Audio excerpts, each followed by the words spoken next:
नमस्कार दोस्तों, स्वागत है आपका आज के मुख्य समाचार में, जिसमें सबसे पहली बड़ी खबर में जिक्र भारत और चीन का, जहां पर आपको बताएंगे कि समंदर में चीन को जवाब देने की जोरदार तैयारी।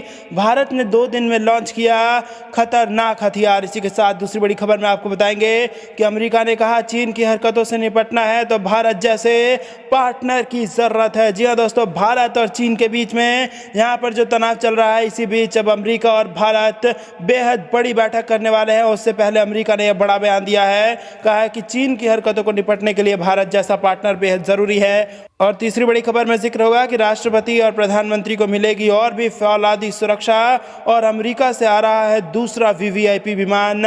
उसकी क्या है खासियत, आपको जरूर बताएंगे दोस्तों। लेकिन उससे पहले अगर आपको भी देश की सेना और पीएम मोदी पर पूरा भरोसा है तो आप अभी इस वीडियो को लाइक कीजिए और इस लाल बटन को दबा के इस चैनल को फ्री में सब्सक्राइब करके घंटी बजाइए और कमेंट में लिखिए जय हिंद। दोस्तों रुक करते हैं तमाम बड़ी खबरों की तरफ।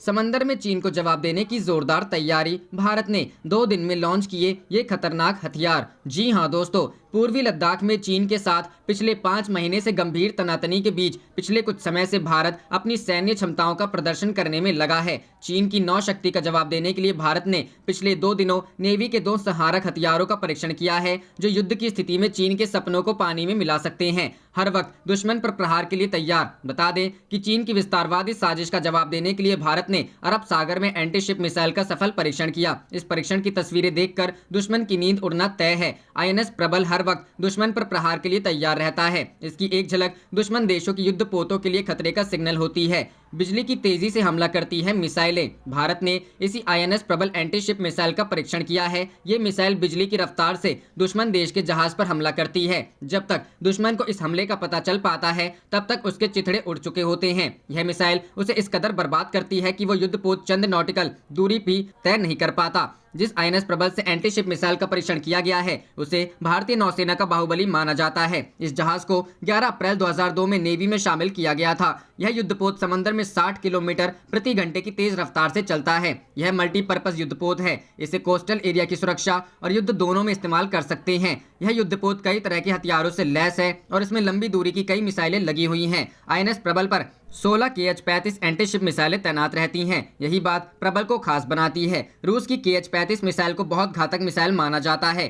K-35 एक subsonic anti ship cruise missile है। इन मिसाइलों की रेंज 130 किलोमीटर तक है। ये 480 किलोग्राम हथियार ले जा सकती है। इसे फाइटर जेट, हेलीकॉप्टर, युद्धपोत से दागा जा सकता है। यूरान मिसाइल सिस्टम में 16 मिसाइलें होती हैं। रुख करते हैं अगली खबर की तरफ। अमेरिका ने कहा चीन की हरकतों से निपटना है तो भारत जैसे पार्टनर की जरूरत। जी हां दोस्तों, चीन की हरकतों से इस समय केवल भारत नहीं बल्कि विश्व के कई देश परेशान हैं। भारत ने हमेशा यह रुख कायम रखा है कि उत्तर से लेकर पूर्वोत्तर तक में सीमा विवाद सुलझाने और सेना को पीछे करने की जिम्मेदारी फिलहाल चीन की है। 6 राउंड की सैन्य वार्ता के बाद दोनों पक्षों ने कई फैसलों की घोषणा भी की है। इसके तहत तय हुआ है कि फ्रंटलाइन पर और सैनिक नहीं भेजे जाएंगे। साथ ही किसी भी तरह से यथास्थिति में एक पक्षीय बदलाव नहीं किया जाएगा। इधर चीन के खिलाफ खुलकर सामने आए अमेरिकी प्रशासन के अधिकारी ने कहा कि हिमालय से दक्षिण चीन सागर तक इंडो पैसिफिक में चीन के बढ़ते आक्रामक व्यवहार को देखते हुए यह पहले से कहीं अधिक महत्वपूर्ण है कि हम भारत जैसे समान विचार वाले देशों के साथ काम करें। पहले से ही चीन की चुनौती से निपटने के लिए क्वाड देशों के बारे में चर्चा तेज थी, लेकिन उन्होंने कहा कि क्वाड शिखर सम्मेलन के बारे में तत्काल में कोई योजना नहीं है, लेकिन भविष्य में कुछ भी हो सकता है। गौरतलब है कि अमेरिका के विदेश मंत्री माइक पोम्पियो और रक्षा मंत्री मार्क एस्पर अगले हफ्ते तीसरी भारत अमेरिका 2+2 वार्ता के लिए नई दिल्ली आने वाले हैं। चीन की बढ़त को पाटने के लिए भारत अमेरिका के साथ एक ऐसा सैन्य समझौता करने जा रहा है जिसके तहत उसे यूएस के सैटेलाइट डेटा का एक्सेस मिल जाएगा। सैटेलाइट डेटा की मदद से मिसाइलें और ड्रोन और सटीक हमले कर सकेंगे। ये एक माह में दूसरी बार है जब वे एशिया आ रहे हैं। इस दौरान वे इंडोनेशिया, मालदीव और श्रीलंका भी जाएंगे। रुख करते हैं अगली खबर की तरफ। राष्ट्रपति पीएम को मिलेगी और भी फौलादी सुरक्षा। आज अमेरिका से आ रहा दूसरा वीवीआईपी विमान, जाने खासियत। जी हां दोस्तों, राष्ट्रपति प्रधानमंत्री को देश विदेश की यात्रा के दौरान अब और भी अधिक फौलादी सुरक्षा मिलेगी। भारत के राष्ट्रपति, उपराष्ट्रपति और प्रधानमंत्री की यात्रा के लिए तैयार बोइंग 777 एयरक्राफ्ट का दूसरा स्पेशल विमान आज अमेरिका से भारत आ रहा है। यह वीवीआईपी एयरक्राफ्ट आज अमेरिका से टेक ऑफ कर चुका है और किसी भी वक्त भारत पहुंचेगा। बता दें कि जिसका पहला विमान 1 अक्टूबर को भारत आया था। इन विमानों के लिए भारत ने 2018 में बोइंग कंपनी से डील की थी। विमानों को कस्टमाइज करने का काम अमेरिका में किया गया। इसमें सुरक्षा जरूरतों के हिसाब से बदलाव किया गया। भारत को मिलने वाले इस विमान का नाम एयर इंडिया 1 रखा गया है। राष्ट्रपति, उपराष्ट्रपति और प्रधानमंत्री की यात्रा के लिए विशेष रूप से निर्मित पहला B777 विमान 1 अक्टूबर को अमेरिका से भारत आया था। विमान को जुलाई में ही विमान निर्माता कंपनी बोइंग द्वारा एयर इंडिया को सौंपा जाना था, लेकिन 2 बार इसमें देरी हुई। पहली बार कोविड-19 महामारी के कारण देरी हुई, फिर तकनीकी कारणों से इसमें कुछ हफ्तों की देरी हुई। ये दोनों विमान 2018 में कुछ महीनों के लिए एयर इंडिया के वाणिज्यिक बेड़े का हिस्सा थे, जिन्हें फिर वीवीआईपी यात्रा के लिए इसे विशेष रूप से पुनर्निर्मित करने के लिए अमेरिका के डलास भेज दिया गया। अधिकारियों की माने तो दोनों विमानों की खरीद और इनके पुनर्निर्माण की कुल लागत लगभग 8,400 करोड़ रुपए आंकी गई है। B777 विमानों में अत्याधुनिक मिसाइल रोधी प्रणाली होगी, जिसे large aircraft infrared counter measures और सेल्फ प्रोटेक्शन सूट कहा जाता है। वीवीआईपी यात्रा के दौरान दोनों B777 विमानों को एयर इंडिया के पायलट नहीं बल्कि भारतीय वायुसेना के पायलट उड़ाएंगे। वर्तमान में राष्ट्रपति, उपराष्ट्रपति और प्रधानमंत्री एयर इंडिया के B747 विमानों से यात्रा करते हैं। एयर इंडिया 1 अग्रिम और सुरक्षित संचार प्रणाली से लैस है, जो हवा में भी ऑडियो और वीडियो संचार फंक्शन का लाभ उठाने की अनुमति देता है। क्या है खासियत? विमान की खासियत भी आपको हैरान कर देगी। B777 विमानों में अत्याधुनिक मिसाइल रक्षा प्रणाली होंगी, जिन्हें large aircraft infrared counter measures और सेल्फ प्रोटेक्शन सूट्स कहा जाता है। फरवरी में अमेरिका ने भारत को यह 2 रक्षा प्रणालियां 19 करोड़ डॉलर की कीमत पर बेचने की सहमति दी थी। दोनों विमानों में सुरक्षा के ऐसे उपकरण लगाए जा रहे हैं जो बड़े से बड़े हमले को नाकाम कर सकती है। यहाँ तक कि इस विमान पर मिसाइल अटैक को भी कोई असर नहीं होगा और यह हमला करने में भी सक्षम होगा। वर्तमान में प्रधानमंत्री, राष्ट्रपति और उपराष्ट्रपति एयर इंडिया के B747 विमानों से यात्रा करते हैं, जिन पर एयर इंडिया 1 का चिन्ह होता है। रुक करते हैं अगली खबर की तरफ। अमेरिका में कोरोना ने तोड़े अब तक के सारे रिकॉर्ड। एक दिन में 80,000 नए केस मिलने से हड़कंप। जी हाँ दोस्तों, अमेरिका में कोरोना वायरस की दूसरी लहर लौट आई है और यह लोगों को फिर से दहशत में डाल दिया है। अमेरिका में कोरोना वायरस ने अब तक के सारे रिकॉर्ड तोड़ दिए हैं और एक दिन में 80,000 नए पॉजिटिव केस मिलने से हड़कंप मच गया है। जॉन हॉपकिंस यूनिवर्सिटी के आंकड़ों के मुताबिक अमेरिका में शुक्रवार को एक दिन में करीब 80,000 कोरोना वायरस के नए केस सामने आए। गुरुवार रात 8:30 बजे से शुक्रवार रात 8:30 बजे के बीच के आंकड़ों में अमेरिका में कोविड-19 के 79,963 के नए केस दर्ज किए गए। कोरोना का यह आंकड़ा इसलिए भी डराता है क्योंकि अब तक अमेरिका में एक दिन में इतने मामले नहीं आए थे। जब से कोरोना महामारी शुरू हुई है तब से सबसे अधिक आंकड़ा है। इससे अमेरिका में कोरोना वायरस के मामलों की संख्या 8.5 मिलियन हो गई है। अमेरिका में कोरोना का दूसरा प्रकोप ऐसे वक्त में आया है जब वहां 3 नवंबर को राष्ट्रपति चुनाव होने वाले हैं। इधर दुनिया भर में वैश्विक महामारी कोरोना वायरस के तेजी से बढ़ने से संक्रमितों की संख्या 4.17 करोड़ से अधिक हो गई है और इससे मरने वालों का आंकड़ा 11.37 लाख के पार पहुंच गया। अमेरिका की जॉन हॉपकिंस यूनिवर्सिटी के विज्ञान एवं इंजीनियरिंग केंद्र की ओर से जारी आंकड़ों के अनुसार विश्व में कोरोना वायरस से अब तक 4.17 करोड़ से अधिक लोग संक्रमित हुए हैं और 11.37 लाख से अधिक लोगों की मौत हुई है। इस महामारी से गंभीर रूप से जूझ रहे अमेरिका में संक्रमण से अब तक 2.23 लाख से अधिक लोगों की मौत हो चुकी है, जबकि संक्रमितों की संख्या 85 लाख को पार कर गई है। भारत में पिछले 24 घंटों के दौरान कोरोना वायरस के 54,366 नए मामले सामने आए और संक्रमितों की कुल संख्या 77,61,312 हो गई। इसी अवधि में 73,979 लोगों ने कोरोना को मात दी और इसे मिलाकर देश में अब तक 69,48,497 मरीज कोरोना मुक्त हो चुके हैं। नए मामलों की तुलना में स्वस्थ होने वालों की संख्या अधिक होने से सक्रिय मामले 20,303 घटकर 6,95,509 हो गई है। इस दौरान 690 कोरोना संक्रमितों की मौत हुई और इस संख्या को मिलाकर इस महामारी से अब तक 1,17,306 लोगों की जान जा चुकी है। रुक करते हैं अगली खबर की तरफ। माइक्रोमैक्स ने कहा आओ करें चीनी कम। 3 नवंबर को ला रहा है माइक्रोमैक्स इन स्मार्टफोन्स। जी हां दोस्तों, भारतीय टेक ब्रांड माइक्रोमैक्स की ओर से कंपनी की नई स्मार्टफोन सीरीज की लॉन्च डेट अनाउंस कर दी गई है। माइक्रोमैक्स इन सीरीज के स्मार्टफोन्स कंपनी 3 नवंबर को भारत में लॉन्च करेगी। अब तक सामने नहीं आया है किस दिन कौन कौन से स्मार्टफोन्स लॉन्च किए जाएंगे। माइक्रोमैक्स करीब 2 साल बाद इंडियन स्मार्टफोन मार्केट में कमबैक की तैयारी में है। ऐसे में नए डिवाइस बजट और मिड रेंज सेगमेंट में आ सकते हैं। माइक्रोमैक्स के नए स्मार्टफोन्स के टीजर में कंपनी की ओर से टैगलाइन आओ करें चीनी कम शेयर की जा रही है। इस तरह कंपनी सीधे चाइनीज स्मार्टफोन कंपनियों और चाइनीज स्मार्टफोन्स पर अटैक करते हुए उन्हें कम करने के वादे के साथ नए फोन ला रही है। हालांकि माइक्रोमैक्स इससे पहले चाइनीज डिवाइसेस को रीब्रांडिंग कर भारत में बेचता रहा है और नए सीरीज के पूरी तरह मेड इन इंडिया होने का दावा कर रहा है। कंपनी एंटी चाइना वेव का पूरा फायदा उठाने की कोशिश कर रही है। हाल ही में एक रिपोर्ट में माइक्रोमैक्स इन स्मार्टफोन्स के डिटेल्स सामने आए हैं। एक Micromax phone company MediaTek Helio G35 processor के साथ ला सकती है और इसे दो variants 2GB plus 2GB plus 32GB और 3GB प्लस 32GB में मार्केट में उतारा जाएगा। इस स्मार्टफोन में 6.5 इंच का HD प्लस डिस्प्ले मिल सकता है। इसके अलावा नया डिवाइस बजट सेगमेंट में 5000 mAh की बड़ी बैटरी भी ऑफर करेगा। सॉफ्टवेयर की बात करें तो नए डिवाइसेस में स्टॉक एंड्रॉयड मिल सकता है। माइक्रोमैक्स इन सीरीज के डिवाइस का base variant dual camera setup के साथ आएगा, जिसमें 13 मेगापिक्सल प्राइमरी और 2 मेगापिक्सल सेकेंडरी सेंसर मिलेगा। सेल्फी और वीडियो कॉलिंग के लिए इनमें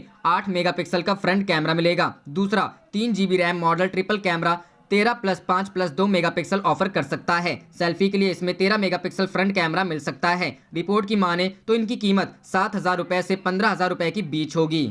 रुख करते हैं अगली खबर की तरफ। इंडियन नेवी ने अरब सागर में किया अभ्यास। चीन से तनातनी के बीच LAC से लेकर समंदर तक भारत पूरी तरह तैयार। जी हां दोस्तों, LAC पर चीन से चल रही तनातनी के दौरान भारतीय नौसेना ने भी पूरी तरह से कमर कस रखी है। शुक्रवार को भारतीय नौसेना ने एक वीडियो जारी किया जिसमें अरब सागर में एंटी शिप मिसाइल को लॉन्च कर दुश्मन के एक जहाज को मार गिराने का अभ्यास किया गया था। नौसेना के मुताबिक ये मिसाइल परीक्षण भारतीय नौसेना की ऑपरेशनल तैयारियों का हिस्सा है। आपको बता दें कि गुरुवार को ही नौसेना प्रमुख ने अरब सागर में कैरियर बैटल ग्रुप की युद्धक तैयारियों का जायजा लिया था, जिस दौरान मिसाइल फायरिंग का प्रदर्शन हुआ था। नौसेना के मुताबिक इसी हफ्ते INS प्रबल युद्धपोत ने एंटी शिप मिसाइल का सफल परीक्षण किया। मिसाइल को सबसे ज्यादा दूरी पर लॉन्च किया गया था और निशाना एकदम सटीक था, जिसके चलते टारगेट शिप समंदर में डूब गया। डूबते हुए जहाज की एरियल वीडियो फुटेज भी नौसेना ने साझा की। पिछले 6 महीने से, यानी जब से पूर्वी लद्दाख से सटी LAC पर भारत का चीन से तनाव शुरू हुआ है, तभी से भारतीय नौसेना भी पूरे हिंद महासागर में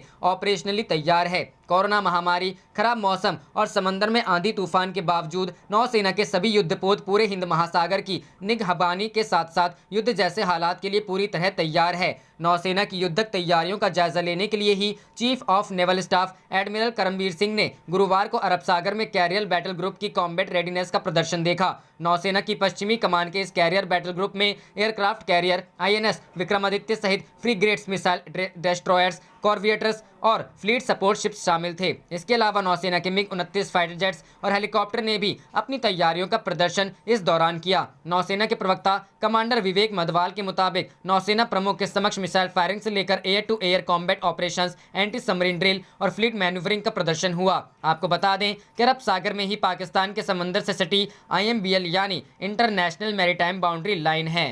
रुख करते हैं अगली खबर की तरफ। INS प्रबल से भारत ने दागी मिसाइल, नौसेना ने जारी किया वीडियो, चीन पाकिस्तान के उड़े होश। जी हां दोस्तों, हिंदुस्तान की जमीन पर नजर गड़ाए चीन को एक बड़ा झटका देते हुए भारत ने आज एंटी शिप मिसाइल का सफल परीक्षण किया है। भारतीय नेवी ने INS प्रबल से इस मिसाइल का सफल टेस्ट किया है। नेवी ने मिसाइल से निशाना लगाकर एक जहाज को समुद्र में डुबो दिया। भारतीय नौसेना ने शुक्रवार को एक मिसाइल एंटी मिसाइल एक वीडियो भी साझा किया, जो अपने मिसाइल कॉर्वेट INS प्रबल से निकलते हुए लक्ष्य जहाज पर सटीक निशाना लगाता है। भारतीय नौसेना के एक ट्वीट के अनुसार कॉर्वेट INS प्रबल ने एक ड्रिल के दौरान एक एंटी शिप मिसाइल को अरब सागर में लॉन्च किया। मिसाइल ने अपने लक्ष्य को टारगेट करते हुए एक पुराने जहाज को सटीकता के साथ हिट किया। रिपोर्ट के अनुसार लक्षित जहाज एक जंगी जहाज था। थल सेनाध्यक्ष जनरल MM नरवणे ने गुरुवार को नौसेना हेडक्वार्टर में भारतीय नौसेना में anti submarine warfare stealth corvette INS क्वारती को कमीशन किया। INS क्वारती को 4 स्वदेशी निर्मित ASW कॉर्वेट्स प्रोजेक्ट 28 के तहत बनाया गया है। इसे भारतीय नौसेना के इन हाउस विंग नौसेना डिजाइन निदेशालय द्वारा डिजाइन किया गया है। इसे नौसेना में युद्ध तैयार मंच के रूप में कमीशन किया गया है, क्योंकि जहाज पर लगे सभी प्रणालियों के समुद्री परीक्षणों को पूरा कर लिया है। INS क्वारती में अत्याधुनिक हथियार और सेंसर सूट हैं, जो पनडुब्बियों का पता लगाने और उन पर स्ट्राइक करने में सक्षम है। पनडुब्बी रोधी युद्ध क्षमता के अलावा जहाज में लंबी दूरी की तैनाती के लिए एक विश्वसनीय आत्मरक्षा क्षमता है। नौसेना के अनुसार जहाज में 90% तक स्वदेशी सामग्री है और सुपर स्ट्रक्चर के लिए कार्बन कंपोजिट का उपयोग भारतीय जहाज निर्माण में प्राप्त एक सराहनीय उपलब्धि है। जहाज के हथियार और सेंसर सूट मुख्य रूप से स्वदेशी है और इस आला क्षेत्र में राष्ट्रों की बढ़ती क्षमता को प्रदर्शित करता है।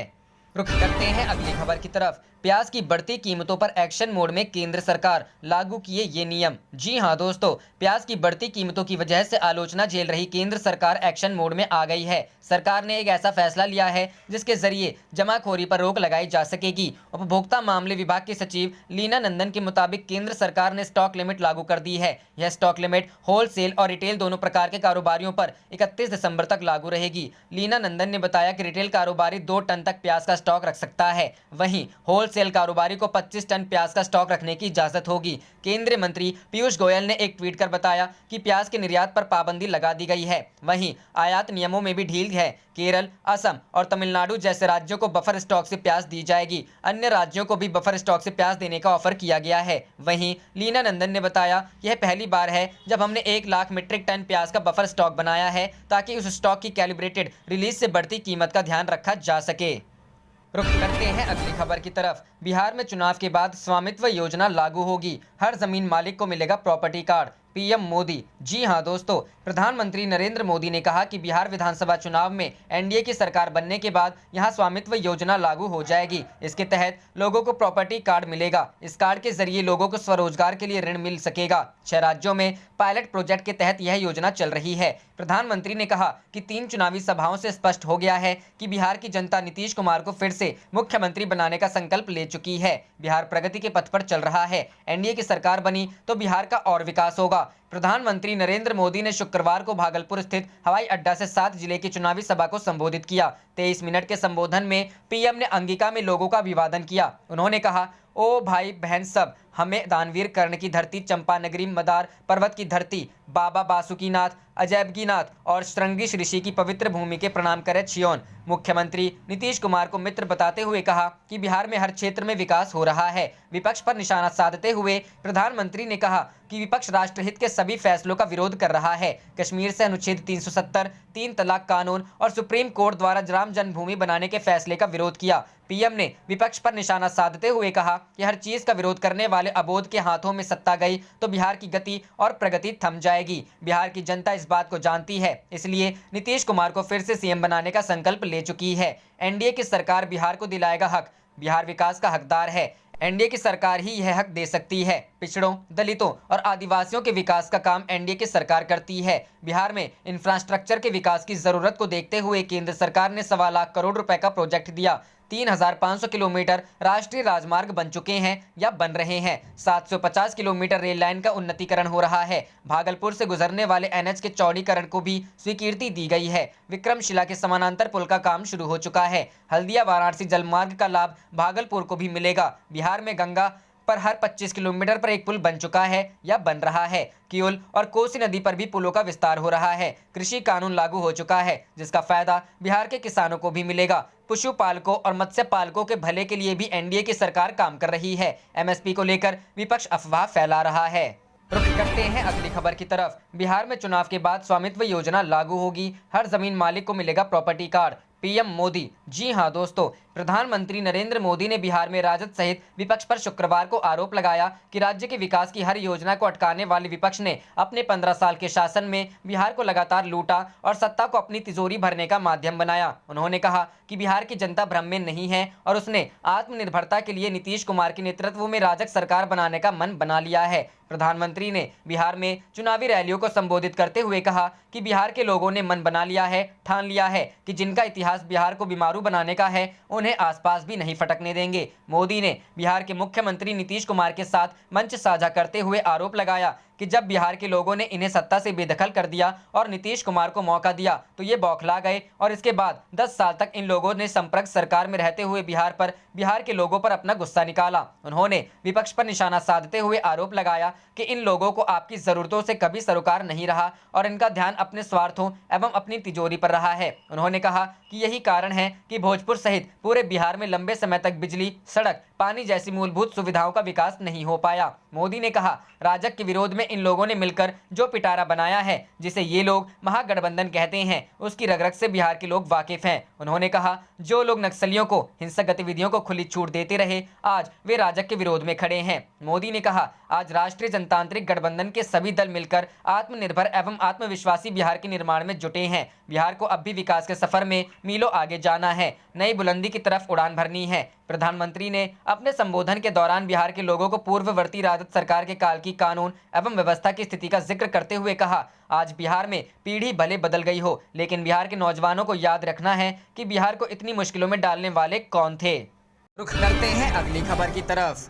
LAC पर तैनात नाग, चीनी सेना का पल भर में होगा खात्मा, सीमा पर हलचल हुई तेज। जी हां दोस्तों, चीन के साथ चल रहे भूमि विवाद को लेकर पूर्वी लद्दाख सीमा पर भारत अपनी रक्षा प्रणाली को मजबूत करने में लगा हुआ है। दूसरी तरफ चीन भी सीमा पर अपनी सेना को इकट्ठा करने में जुटा हुआ है। भारत सीमा पर एक से बढ़कर एक मिसाइलों की तैनाती कर रहा है। इसके साथ ही वैज्ञानिक और नई तकनीकी की मिसाइलों के परीक्षण में लगे हुए हैं। इसी सिलसिले में भारत ने बृहस्पतिवार को राजस्थान की पोखरण में तीसरी पीढ़ी की टैंक रोधी गाइडेड मिसाइल नाग का सफलतापूर्वक अंतिम परीक्षण किया गया है। मिसाइल नाग दिन और रात दोनों समय दुश्मन टैंकों से भिड़ने की ताकत रखती है। आप देख रहे थे आपका अपना चैनल जय हिंद जय भारत।